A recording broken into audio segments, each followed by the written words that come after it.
We've all heard the term muscle car when it comes to rear-wheel drive, V8-powered cars from America, but is the lesser-known pony car phrase more accurate in some cases? To find out, we need to have a quick history lesson. Back in 1964, Ford released the revolutionary Mustang. It was a relatively compact, affordable, and sporty car aimed at young people, which was so popular it effectively spawned its own segment, the pony car class, because a Mustang is a horse.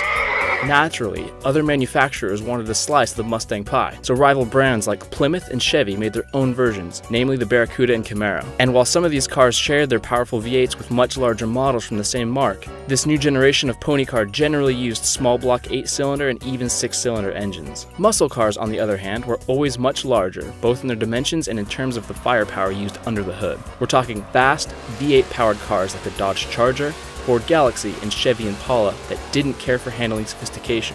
They were all about shoehorning a huge engine into a coupe body and going fast in a straight line. Today, however, things are a little more complicated than that. Most of those traditional hulks of the muscle car world have long since disappeared or morphed into very different machines. And some could even argue that the conspicuously large and heavy Dodge Challenger is the only true to its roots muscle car on sale right now because of its focus on straight line performance. The modern Ford Mustang is, strictly speaking, still very much a pony car, thanks to its lineage, the fact that it's aimed at younger buyers, and because it now uses independent rear suspension to make it handle more like a sports car. But there are problems with labeling modern machines as either muscle cars or pony cars. For starters, with all those traditional muscle cars long since dead, the term seems a little meaningless if applied to only a couple of cars. Secondly, the main contenders for the muscle category aren't exactly small now, so it's no surprise that in V8 form they're often labeled muscle cars. And it's also worth pointing out that the pool of cars that could be considered ponies isn't exactly that big either. These days, youth-oriented cars in the US tend to take the form of compact hatchbacks rather than sporty coupes. But what about the super sporty Mustang GT350 and Camaro ZL1? There is rationale to call them sports cars, and if the normal versions carry on getting more sophisticated in the handling department, we'll eventually be describing them as sports cars as well. So, while once upon a time all this was clear-cut, these days it's more open to debate. Purists may insist that the Challenger is muscle and the rest should be called pony cars, while others say those purists are just living in the past and the muscle term can be applied a little more liberally.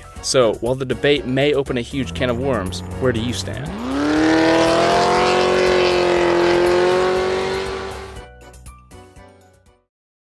Hello and welcome to this awesome new series proudly sponsored by eBay UK, where I'm going to take this 15-year-old Lexus IS200 Sport, for which I paid £900, and I'm going to turn it into the ultimate budget track weapon. Yes, that's good, a good launch. Gotta be fairly gentle around this left-hander.